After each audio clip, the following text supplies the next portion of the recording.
Bismillahirrahmanirrahim. Assalamualaikum warahmatullahi wabarakatuh. Alhamdulillah. Alhamdulillahi rabbil alamin. Wal aqibatu lil muttaqin. Fala udwana illa 'alal zalimin. Wassalatu wassalamu ala rasulil amin Nabiyina Muhammadin wa ala alihi wa ashabihi wa man sara bihudahu wa tamassaka bisunnatihi ila yaumiddin, amma ba'd. Ahibbati fillah, rahimani wa rahimakumullah wa hafidhakumullahu jami'a. Allah Subhanahu wa taala menyampaikan dalam surat Al-Hadid ayat yang keempat, yang mana Allah Subhanahu wa taala menjelaskan, a'udzubillahi minasyaitonir rajim, wa huwa ma'akum aina ma kuntum. Dan dialah Allah Subhanahu wa taala bersama kalian di mana saja kalian berada. Ahibati fillah, rahimani wa rahimakumullah wa hafidhakumullah jami'a. Potongan ayat yang mulia ini mengajarkan kepada kita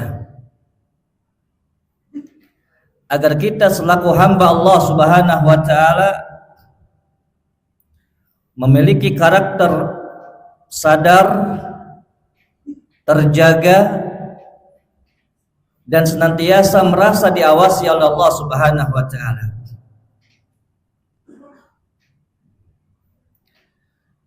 Dan itu ternyata para nabi shalawatullah alaihi wasallam,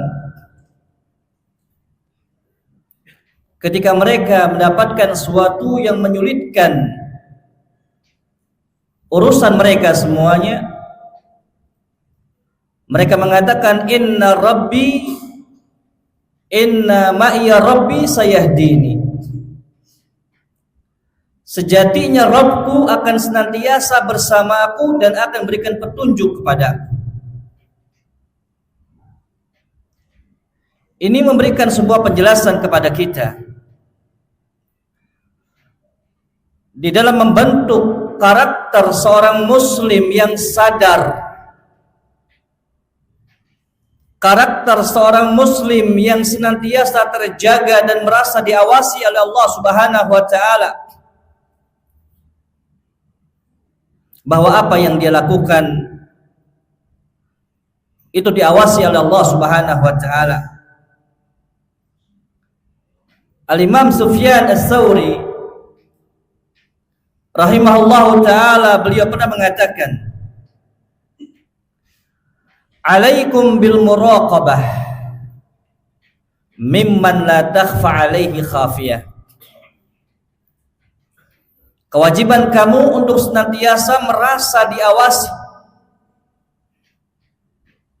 mimman la takhfa alaihi khafiyah, yang mana tidak ada suatu yang tersembunyi atas Allah Subhanahu wa taala.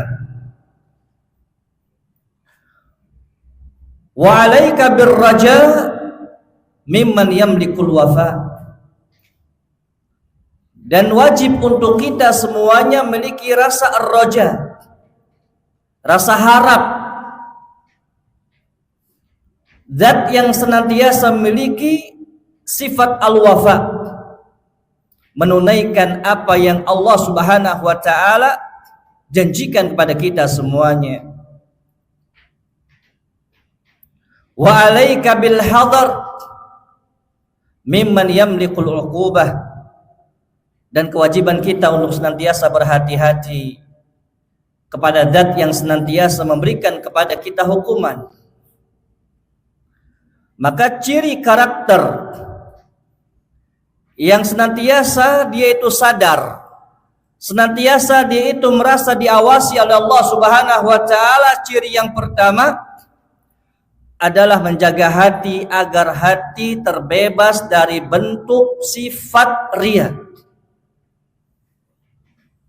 Pernah Rasulullah sallallahu alaihi wasallam menyampaikan dalam sebuah hadis yang sahih di sahabat Ma'qal bin Yasar radhiyallahu taala anhu, yang dimana dia mengatakan bahwasannya Rasulullah sallallahu alaihi wasallam mengatakan kepada Abu Bakar radhiyallahu taala anhu, ya Abu Bakrin, wahai Abu Bakar, asyirku akhfa min dabibin namli. Ketahuilah bahwasannya yang namanya kesyirikan itu lebih lembut, lebih tersembunyi daripada jalannya semut. Ketika kita melihat, kita menyaksikan bagaimana jalannya semut, maka tentu di antara kita tidak bisa untuk melihat jalannya semut. Dan itulah yang disebut dengan riya, syirik yang tersembunyi. Jadi mana Rasulullah sallallahu alaihi wasallam mengajarkan kepada Abu Bakar radhiyallahu taala anhu terkait dengan yang namanya bahaya riya. Bahkan kata Abdullah bin Abbas radhiyallahu taala anhu menambahkan, asyirku akhfa min dabibin namli ala safati sauda fi dhulmatil laili. Kesyirikan yang berupa riya itu seperti jalannya semut di tempat batu yang hitam di kegelapan malam. Maka seorang yang senantiasa dia itu waspada akan amalannya dan merasa diawasi oleh Allah Subhanahu wa taala, dia menjaga hatinya agar terbebas daripada yang namanya riya. Ketika dia beramal, dia akan senantiasa menanyakan, untuk siapa amalan saya lakukan? Dan apakah amalan yang dilihat oleh manusia sama dengan amalan yang tidak dilihat oleh manusia? Ini menjadikan sebuah ajang muhasabah. Dan kemudian, apakah aku mencari ridhonya Allah ataukah mencari ridhonya manusia? Maka ini ciri yang pertama, menjaga hati untuk terbebas daripada yang namanya riya. Kemudian ciri yang kedua adalah senantiasa dia itu berpikir sebelum dia bertindak. Seorang muslim yang sadar, yang terjaga akan amalannya, yang merasa diawasi oleh Allah Subhanahu wa taala, dia akan senantiasa berpikir sebelum dia itu melakukan sesuatu. Al-Imam Al-Jarnuji di dalam kitabnya Ta'limul Muta'allim, beliau mengatakan bahwa seorang ketika ingin mendapatkan suatu pengetahuan yang sempurna, maka kata beliau rahimahullahu ta'ala, ta'ammal adrak. Dia senantiasa untuk berpikir terlebih dahulu sebelum dia melakukan sesuatu sampai dia mendapatkan hasil yang begitu luar biasa yang dia inginkan. Pernah pada suatu hari, dan itu disampaikan oleh Imam Ibn Rajab dalam kitabnya Jami'ul Ulumi wal Hikam, yang menukilkan perkataannya oleh Imam Al-Hasan Al-Basri rahimahullahu ta'ala, menggambarkan bagaimana sifat seorang mukmin ketika dia itu ingin melakukan sesuatu, maka dia pikirkan terlebih dahulu. Apa kata beliau? Ma darabtu bilisani, tidaklah aku berbicara dengan lisanku ini, wala nahadtu bi rijli, dan tidaklah aku melangkahkan kakiku, wala batashtu biyadai, dan tidaklah aku melakukan sesuatu dengan tanganku, hatta angdura ala ma'siyatin aw ala ta'ah, sampai aku berpikir apakah itu berada di dalam ketaatan kepada Allah ataukah dia berada dalam kemaksiatan kepada Allah Subhanahu wa taala. Fa in kana ta'atan taqaddamtu. Ketika itu berada dalam ketaatan, maka aku akan maju. Aku akan laksanakan, aku akan lakukan. Fa in kana ma'siyatan ta'akhkhartu.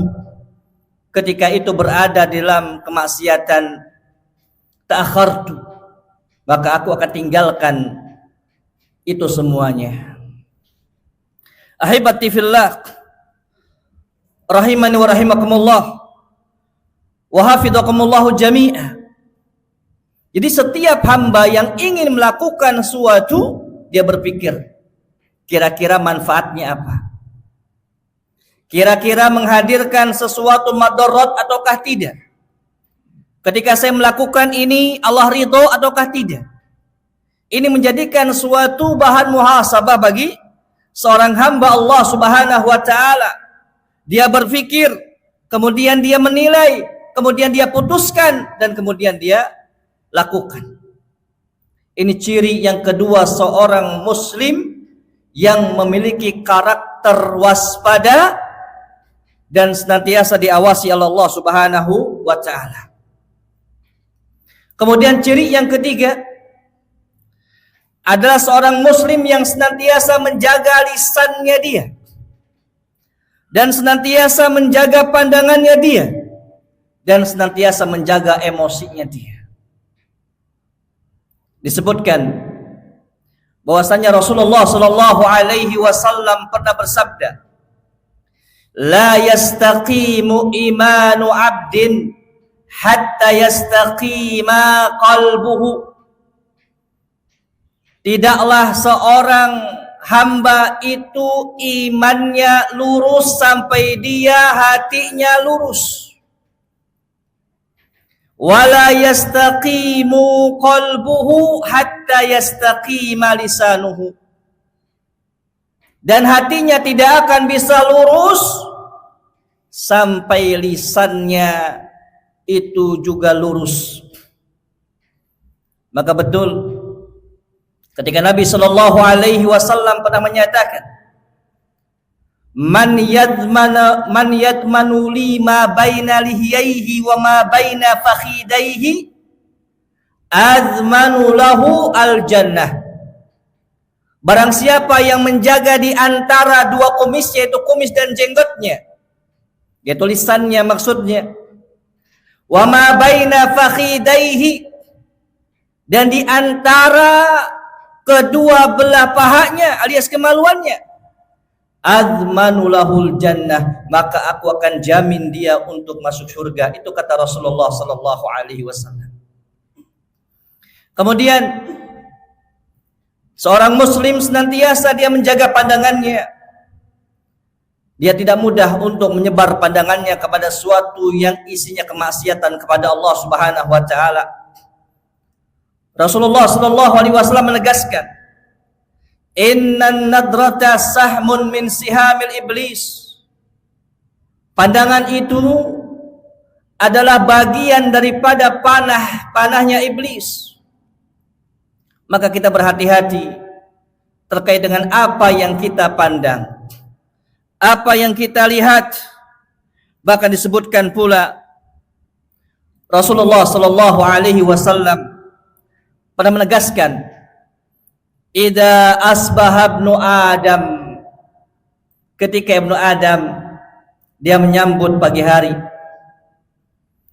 fa innal a'dha'a kullaha, seluruh anggota badannya dia itu tukaffirul lisana, dia berkata kepada lisannya, fataqul ittaqillaha fina, bertakwalah kamu kepada Allah terkait dengan anggota badanmu, kepada lisan.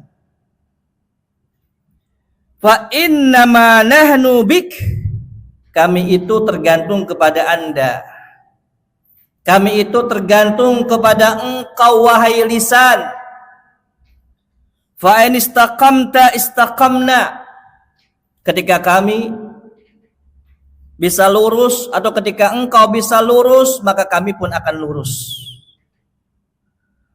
Wa ini wajna, ketika engkau bengkok, maka kami pun akan bengkok. Ahibati fillah, rahimani wa rahimakumullah wa hafizakumullahu jami'ah. Ini 3 poin penting bagi kita semuanya yang senantiasa kita merasa diawasi oleh Allah Subhanahu wa taala. Sebagai sosok yang waspada, yaitu yang pertama, kita senantiasa menjaga hati kita, amalan kita dari perbuatan yang berbau riya. Kemudian yang kedua, kita senantiasa berpikir sebelum kita melakukan sesuatu, agar apa yang kita lakukan itu sesuai dengan apa yang kita hendaki dan apa yang Allah Subhanahu wa taala ridai. Dan kemudian yang ketiga, kita tidak mudah untuk menyampaikan lisan kita dengan perkataan-perkataan yang penuh dengan kebencian, dan menjaga pandangan kita dari hal-hal yang mendatangkan kemurkaan Allah Subhanahu wa taala, dan kita mampu menjaga emosi kita. Ahibati fillah, rahimani wa rahimakumullah wa hafizakumullahu jami'a. Inilah karakter seorang muslim yang sadar, seorang muslim yang waspada, seorang muslim yang senantiasa merasa diawasi oleh Allah Subhanahu wa taala, sebagaimana Allah Subhanahu wa taala mengatakan, innallaha kana alaikum raqiba. Sejatinya Allah Subhanahu wa taala terus senantiasa mengawasi kita. Mudah-mudahan ini bermanfaat. Wassallallahu ala Muhammadin wa ala alihi wa sahbihi wa sallim. Summa assalamu alaikum warahmatullahi wabarakatuh.